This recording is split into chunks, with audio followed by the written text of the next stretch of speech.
ठीक है।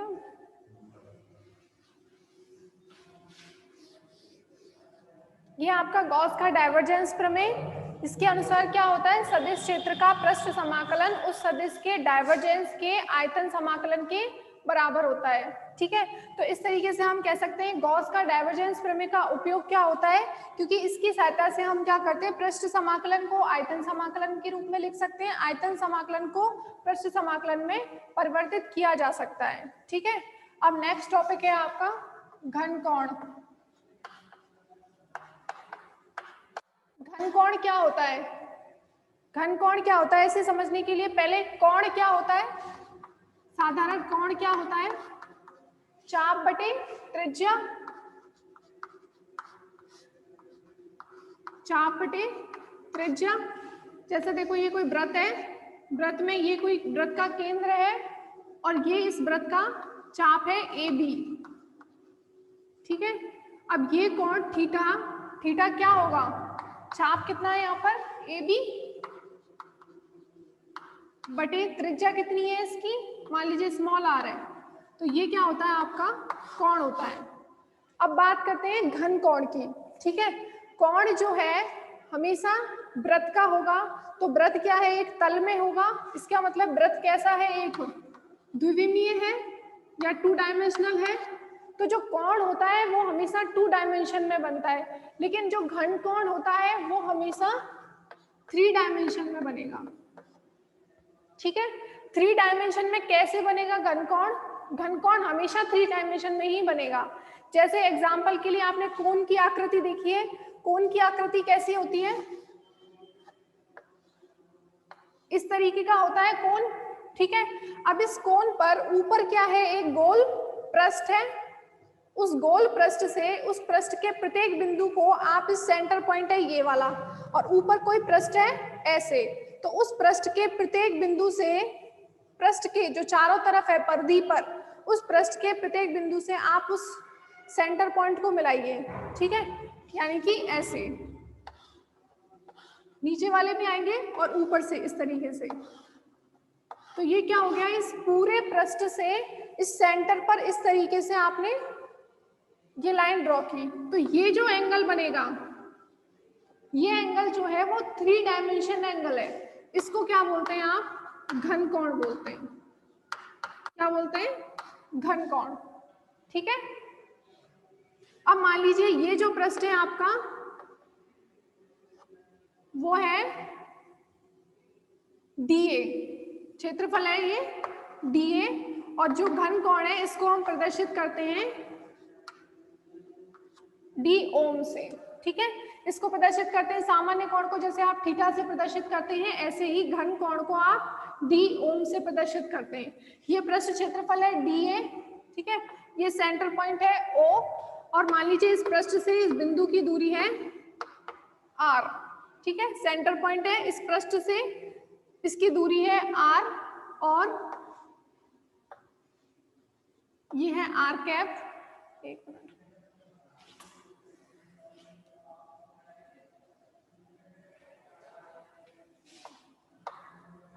R cap, और ये है DS वेक्टर। ठीक है, क्षेत्रफल सदिश है DS वेक्टर और ये R कैप है, दोनों के बीच में कोण है थीटा। तो घन कोण इस पृष्ठ क्षेत्रफल अल्पांश क्षेत्रफल भी आई है, DA लिया है, इसलिए घन कोण क्या होगा, D ओमेगा। इसकी परिभाषा क्या होती है, D ओमेगा इक्वल्स टू होता है, D ओमेगा इक्वल्स टू होता है DS cos theta by R square. D omega equals to होता है DS cos theta by R square, या फिर ऐसे भी लिख सकते हैं इसको, क्षेत्रफल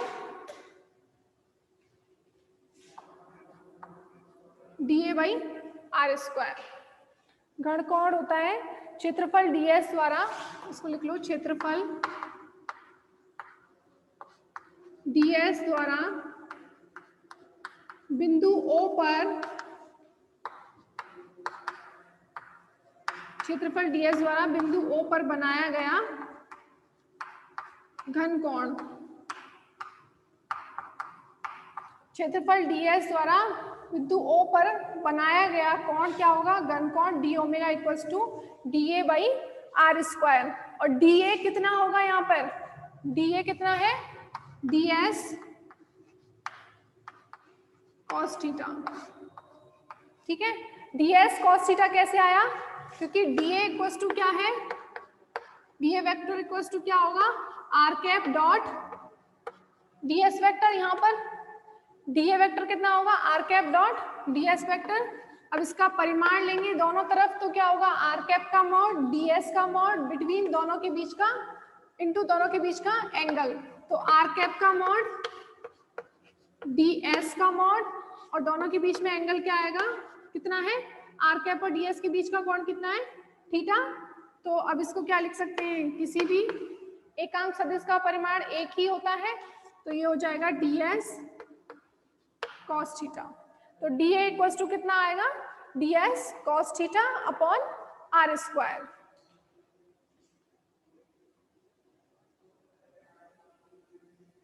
अब ये तो आपने एक घनकोण को समझने के लिए शंकु की आकृति ले ली समझने के लिए। अब दूसरा एग्जाम्पल भी ले सकते हैं इसका। दूसरा एग्जाम्पल क्या ले सकते हैं आप, इसका दूसरा एग्जाम्पल ले सकते हैं, जैसे फुटबॉल होती है।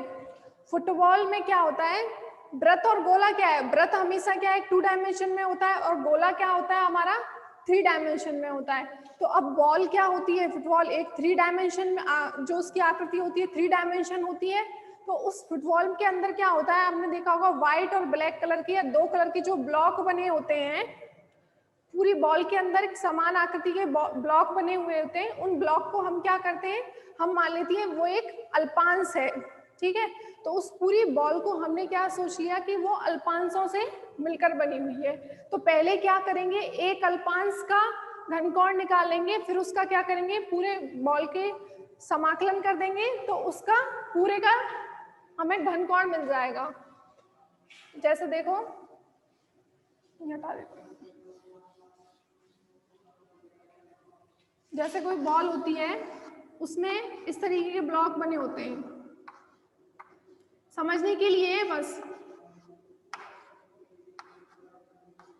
इस तरीके के ब्लॉक बने होंगे। और ये यहाँ पर इसको 2 डायमेंशन में बना सकते हैं, लेकिन ये होती 3 डायमेंशन में है इस तरीके से बॉल, ठीक है। अब इसमें हमने कोई एक क्षेत्रफल अल्पांश ले लिया, ये वाला, ठीक है। ये क्षेत्रफल अल्पांश है आपका dA, ओके। तो अब इस क्षेत्रफल बॉल के ऐसे तरफ से, यहाँ पर कोई बॉल है, ऊपर वाला ले लेते हैं आप क्षेत्रफल अल्पांश, उस क्षेत्रफल अल्पांश से सेंटर पर आप ऐसे कोन की तरह ही आकृति बनेगी। जैसे मान लीजिए ये सेंटर है, तो अब इससे इस पूरे पृष्ठ से, जैसे यहाँ पर आपने ये कोन का पृष्ठ लिया है, यहाँ पर इस तरीके से पृष्ठ है, यहाँ पर ये पृष्ठ है, ठीक है। तो ये वाला एंगल क्या होगा, इस पृष्ठ DA द्वारा बनाया गया बिंदु O पर घन कोण, तो वो d ओमेगा कितना होगा, DA बाई, यदि इसकी त्रिज्या जो है वो r है, DA by r square. Simple है, एक बॉल लिया है, उस बॉल को हमने क्या किया है, उसको छोटे छोटे अल्पांशों में विभाजित कर लिया, एक अल्पांश के द्वारा बिंदु O पर बनाया गया घन कोण निकाला। तो अल्पांश के इस अल्पांश DA द्वारा निकाला है, तो घन कोण कितना होगा, DA बाई r स्क्वायर, दूरी के वर्ग के व्युत्क्रमानुपाती होगा, ठीक है, होता है घन कोण। अब इस पूरे से निकालना है, पूरे बॉल के कारण निकालना है, तो वो कितना आ जाएगा, पूरे बॉल के कारण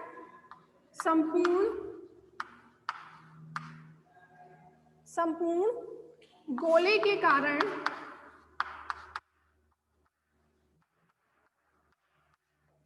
बिंदु O पर बनाया गया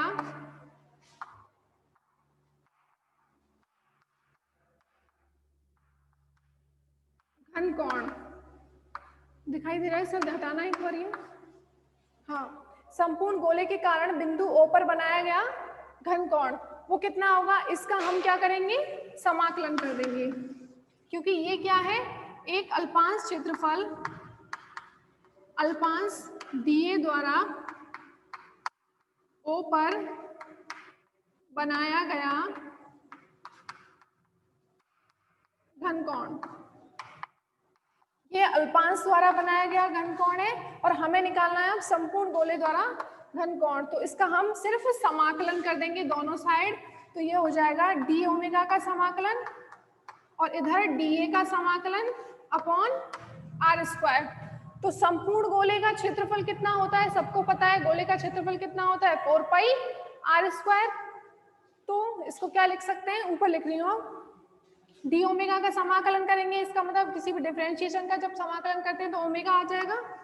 संपूर्ण गोले द्वारा बनाया गया घनकोण omega equals to D A का समाकलन यानी कि 4 पाई आर स्क्वायर, यदि गोले की त्रिज्या कितनी है आर है तो अपॉन आर स्क्वायर। तो ओमेगा इक्वल्स टू कितना आएगा, ये होता है संपूर्ण गोले द्वारा उसके केंद्र पर बनाया गया घन कोण या त्रिविम कोण ओमेगा इक्वल्स टू 4 पाई। ठीक है, ओमेगा इक्वल्स टू 4 पाई ये होता है आपका घन कोण संपूर्ण गोलाकार पृष्ठ द्वारा केंद्र पर बना घन कोण। आ गया ये बात समझ में सबको?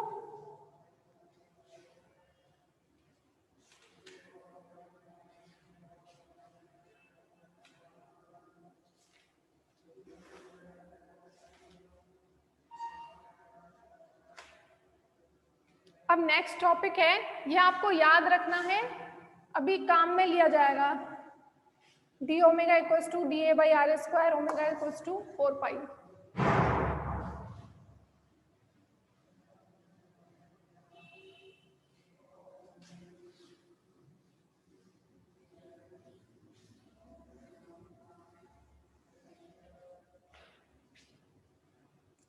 ये है नेक्स्ट हेडिंग है व्युत्क्रम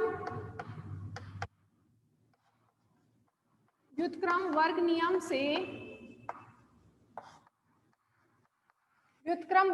से गॉस के नियम की व्युत्पत्ति। गॉस के नियम की व्युत्पत्ति।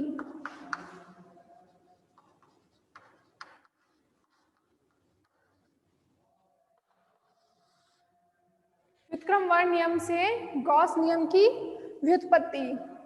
इसके लिए क्या करेंगे, सबसे पहले मान लीजिए ये कोई बंद पृष्ठ है S,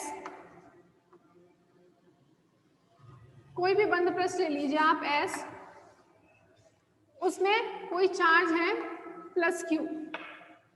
ठीक है, प्लस Q कोई चार्ज रखा हुआ है बिंदु O पर। ठीक है, बिंदु O पर कोई प्लस Q चार्ज रखा हुआ है। इस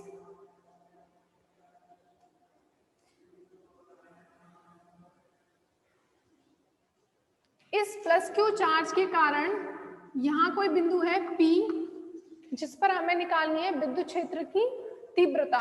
ठीक है, तो ये मान लीजिए इससे r दूरी पर है, यहाँ पर विद्युत क्षेत्र है E वेक्टर। ठीक है, बिंदु P पर। अब आपको पता है किसी प्लस Q आवेश के कारण विद्युत क्षेत्र की तीव्रता कितनी होती है, व्युत्क्रम वर्ग नियम पढ़ा है आपने। E वेक्टर कितनी होती है, किसी प्लस Q आवेश के कारण विद्युत क्षेत्र की तीव्रता KQ by R square R cap पड़ा हुआ है। प्लस Q आवेश के कारण किसी बिंदु पर विद्युत क्षेत्र की तीव्रता। ठीक है, तो यहाँ पर K कितना होता है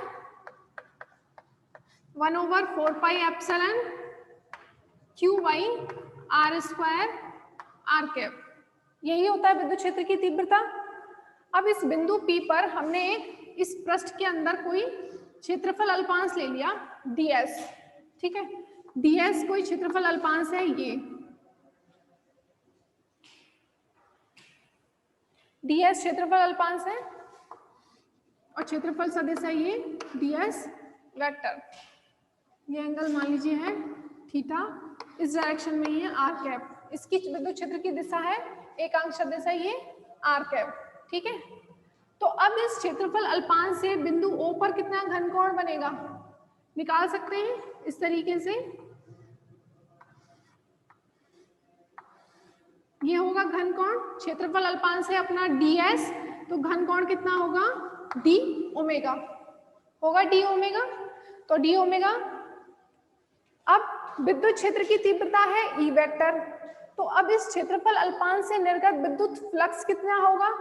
जब विद्युत क्षेत्र होगा तो विद्युत फ्लक्स भी होगा। विद्युत फ्लक्स क्या होता है? जितनी बल रेखाएं उस क्षेत्रफल अल्पांश में से होकर गुजरेंगी उन बल रेखाओं की संख्या ही क्या कहलाती है? विद्युत फ्लक्स कहलाती है। बताया है ये आपको। इस प्लस क्यू आवेश के कारण विद्युत क्षेत्र उत्पन्न होगा। विद्युत क्षेत्र किस रूप में होता है? विद्युत बल रेखाओं के रूप में होता है। और इस पृष्ठ क्षेत्रफल से जितनी बल रेखाएं गुजरेंगी वो क्या कहलाएगा? इस पृष्ठ से निर्गत विद्युत फ्लक्स। तो पृष्ठ अल्पांश पृष्ठ ds से निर्गत विद्युत फ्लक्स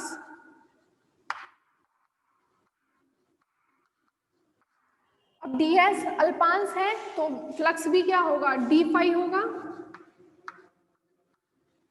d फाई क्या होता है? विद्युत क्षेत्र डॉट उसका डॉट प्रोडक्ट किसके साथ होगा? E dot ds। ठीक है, विद्युत flux d phi equals to क्या होगा? E vector dot ds vector. यही होता है विद्युत फ्लक्स।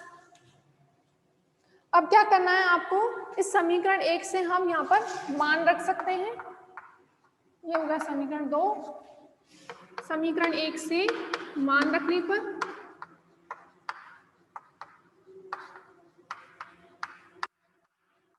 ये हो गया आपका व्युत्क्रम वर्ग नियम। इस व्युत्क्रम वर्ग नियम से हमें क्या करना है? गॉस के नियम की व्युत्पत्ति करनी है। तो यहाँ पर E डॉट ds में आपको E वेक्टर का मान रखना है। तो ये हो जाएगा d phi equals to 1/4πε0। Epsilon लिया है माध्यम की कोई विद्युतशीलता q/r²। R cap dot product करना है तो ये क्या हो जाएगा? R cap dot ds vector. ठीक है, आर कैप डॉट ds करना है। इसका मतलब क्या है? आर का मॉड ds का मॉड, दोनों के बीच का एंगल कितना है? आर कैप और ds के बीच का एंगल है थीटा। तो ये क्या हो जाएगा? इसको साइड में लिख लो, R cap dot ds vector. इसको क्या लिखेंगे? आर कैप का मॉड ds का मॉड cos थीटा। अब इकाई सदिश है, उसका जो परिमाण होता है वो 1 होता है, तो इसको क्या लिख सकते हैं? ds cos theta. ठीक है, तो d फाई इक्वल्स टू कितना आ जाएगा? इस 1/4πε को आप k भी लिख सकते हैं, k q/r² और आर कैप डॉट ds को लिख देंगे ds cos थीटा।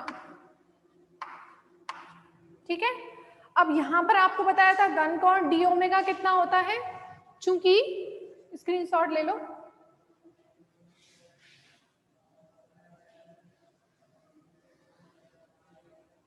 चूंकि घन कोण की परिभाषा से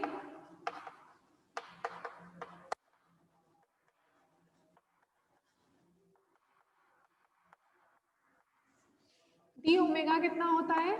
ds cos theta upon r² होता है कि नहीं होता?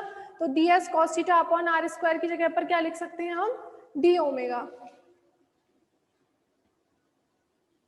ठीक है, तो समीकरण इसको मान दे दो 3। समीकरण ये 3 में रखने पर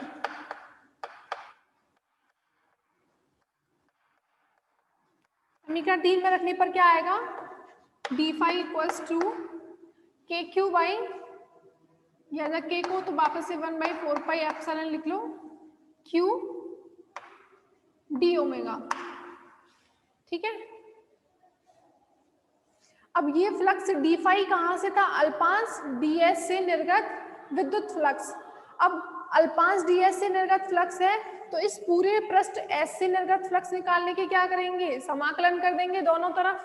तो संपूर्ण पृष्ठ s, ये जो संपूर्ण पृष्ठ लिया था उस संपूर्ण पृष्ठ s से निर्गत फ्लक्स निकालने के लिए क्या करेंगे? दोनों पक्षों में समाकलन।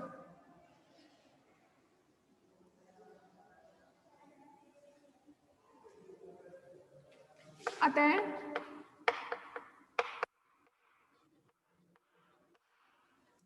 संपूर्ण पृष्ठ S से निर्गत फ्लक्स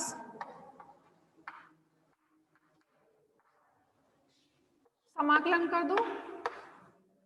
कितना आ जाएगा, फाई। डी फाई का समाकलन करोगे तो फाई आ जाएगा, और इधर भी समाकलन कर दो, Q over 4 pi epsilon D omega कितना होता है, डी ओमेगा का समाकलन करेंगे तो 4 पाई होता है, बताया था अभी, क्यू ओवर 4 पाई एप्सिलॉन 4 पाई, चूंकि डी ओमेगा का समाकलन करेंगे ओमेगा आएगा, और ओमेगा इक्वल्स टू कितना होता है, 4 पाई होता है। 4 पाई से 4 pi cancel, Q by epsilon not, ये हो गया आपका गॉस नियम।